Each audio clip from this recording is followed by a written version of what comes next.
അങ്ങനെ സംസ്ഥാന സ്കൂൾ യുവജനോത്സവം ഭംഗിയായിട്ട് കലാശിച്ചു. കഴിഞ്ഞ തവണത്തെ പോലെ ഈ സ്കൂൾ യുവജനോത്സവവുമായി ബന്ധപ്പെട്ട് അപശബ്ദങ്ങളുണ്ടാക്കാനും കുപ്രചരണങ്ങൾ നടത്താനും ഒന്നും നമ്മുടെ റിപ്പോർട്ടർ ചാനൽ വല്ലാതെ തയ്യാറായില്ല. നമ്മളെ മരം തട്ടിപ്പുകാരുടെ ചാനലാണ്. മരം തട്ടിപ്പ് പിന്നെ പണ്ട് 24 ന്യൂസിൽ വർക്ക് ചെയ്യുമ്പോൾ ഡോക്ടർ അരുൺ എന്തിനാണ് ഡോക്ടറേറ്റ് കിട്ടിയെന്ന് അറിയില്ല. നുണവർച്ചിലാണോ ഡോക്ടറേറ്റ് ഉണ്ടോ എന്ന് എനിക്കറിയില്ല. അല്ലെങ്കിൽ അഭിനയത്തിലുള്ള ഡോക്ടറേറ്റ്, മികച്ച നടനാണ്.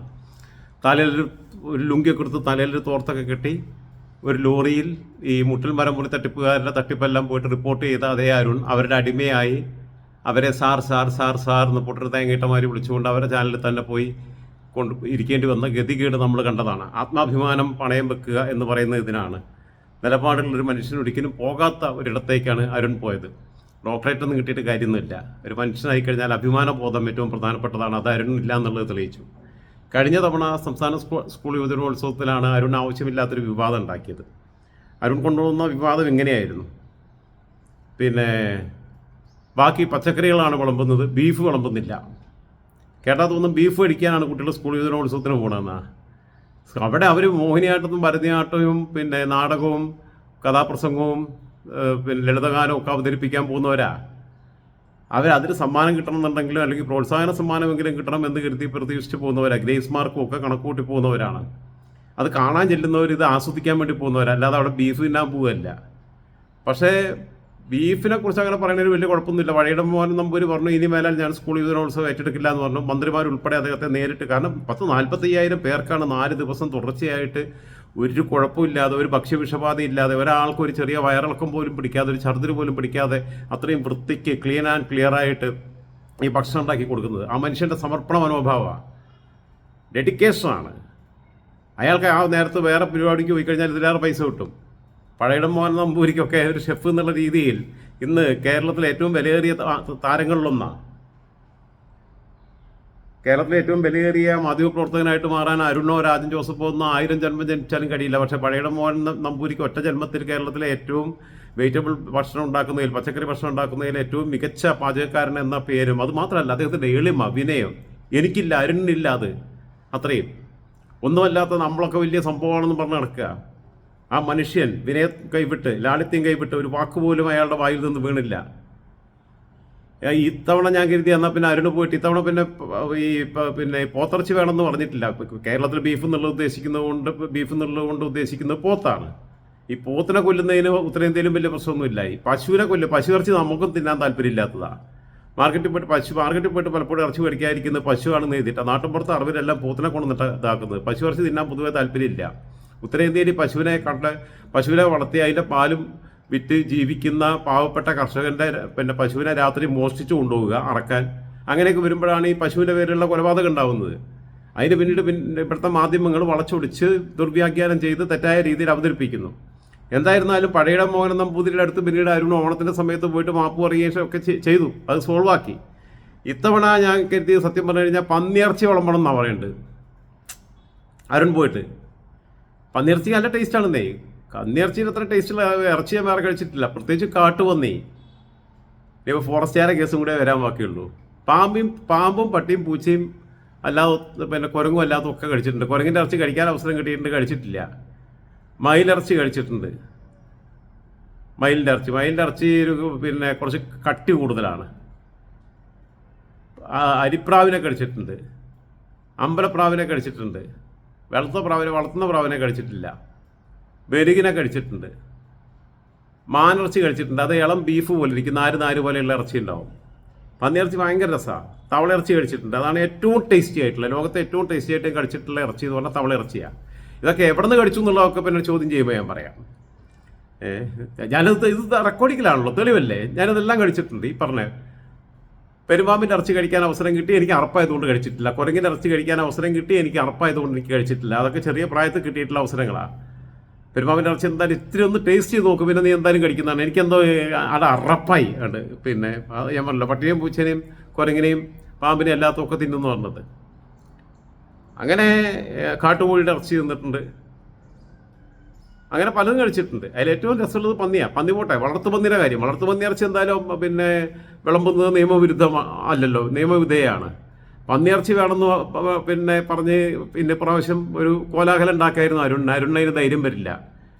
കാരണം ഈ പോത്തിന് വർഗസ്നേഹമില്ല. ഒരു പോത്തിനെ പിന്നെ ബാക്കിയുള്ള പോത്തുകളെ മുമ്പിൽ നിന്ന് നമ്മൾ വെട്ടിക്കൊന്ന് പിന്നെ അതിൻ്റെ തലയും കെട്ടി തൂക്കിയിടും. ഇത് മലപ്പുറത്തൊക്കെ അങ്ങനെയാണ്. പോത്തിറച്ചിയാണെന്ന് സ്ഥാപിക്കാൻ പശുവിറച്ചിയാണെങ്കിൽ അതിന് മുമ്പിൽ പോത്തിൻ്റെ തല ഇങ്ങനെ കെട്ടി തൂക്കിയിടും. അങ്ങനെയാണ് പരിപാടി. ആൾക്കാർക്ക് ഇത് പോത്തിറച്ചിയാണെന്ന് തോന്നിപ്പിക്കാൻ വേണ്ടി. പോത്തിറച്ചിയാണെങ്കിൽ ആൾക്കാർ മേടിക്കുകയുള്ളൂ. അപ്പോൾ ഈ പോത്തിനെ എരുമേനെയൊക്കെ കൊന്നു കഴിഞ്ഞാൽ ബാക്കിയുള്ള പോത്ത് എരുമയൊക്കെ ഇങ്ങനെ വായി നോക്കി നിൽക്കും. പക്ഷേ പന്നികൾക്ക് അങ്ങനെയല്ല. ഞങ്ങളിലൊന്നിനെ തൊട്ട് കളിച്ചാൽ അക്കളി തീക്കളി സൂക്ഷിച്ചോ എന്ന് പറഞ്ഞിട്ട് ഇവരെണ്ട ഇളകും. ഇവിടുത്തെ സുഡാപ്പി പന്നികളും ജമായത്ത് പന്നികളും എല്ലാവരും കൂടി ഇളകും പന്നിയിറച്ചി വിളമ്പിയാൽ.